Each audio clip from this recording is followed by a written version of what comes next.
English hospitals are not very keen in having a lot of people at the bedside. So we took it in shifts to do a bit and whatever. There were 9 siblings. There were their partners, whether it was husbands or boyfriends. There were the children, and on average, we had 2 children each. And then there would be my mum's second husband, and then her brother, who'd come up from the Caribbean. So a lot of different people. And it was just constant, you know, from when we were allowed to come in at 2 o'clock right through until about 10 o'clock at night. It was just a constant amount of family. And what did you do? I mean, literally, what did you do? You'd sit round the bed. Did you talk to each other? Did you sing? Did you knit?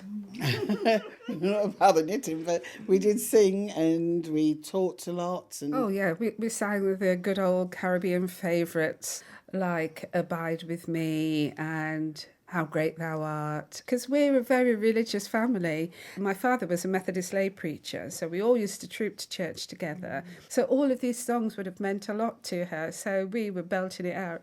And I do remember somebody saying, "Catherine, you still can't sing." What was really a bit concerning was everybody felt that this was the time to say what they had to say to my mum.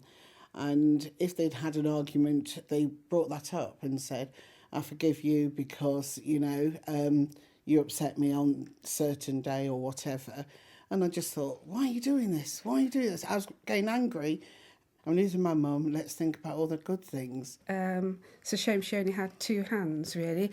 But all these people around the bedside wanted to hold it, her arm, whatever, just saying, "We're here, yeah. You go, but don't worry, we're all together and we will miss you, we appreciate you," and so on. So go, don't worry, don't be afraid. And my husband, he had his 2 penneth worth in by saying, "Yes, and I do apologise, and please forgive me for breaking your toe when we did the 3-legged race." You know, and things like that. So we lightened it a bit because I felt it needed to be lightened.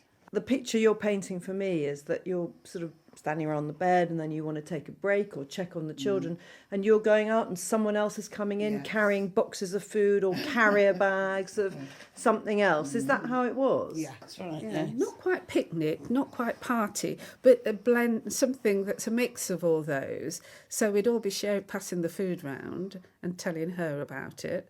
We'd all be, my mum's expression, making ourselves small, because if there's going to be 16 in a little room, we'd all be like sideways on or even having to sit on the floor, but still being able to participate. So it was a bit like a family special occasion.